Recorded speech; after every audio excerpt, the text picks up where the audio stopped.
Hey guys, welcome back to the channel, and this is how to add video segment in Wix website. So guys, if you want to start creating your website using Wix, you can just simply go ahead and click on my link down below in order for you to start. So guys, first thing that you will do is go to your site over here at the top, and from here just simply go ahead and select your site that you want to edit, and after that just simply go ahead and click on edit site over here on the right top. And from here guys, just simply go to the left side of the screen, add elements over here or the plus icon. And from here, you should be able to see here video and music. So guys, from here, you will have multiple options that you can choose from. So guys, this is just a template. So it will be depending on you.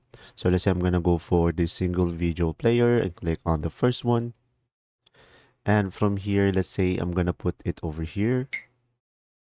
And now from here, guys, you can just simply go ahead and click on change video over here. So in order for you to pop this up, just simply click on it, the video. From here, you can simply upload into your computer. And after that, you'll be able to change it and make sure to save it over here and publish it. And that's simply about it. If this video was helpful, please like and subscribe, and thanks for watching.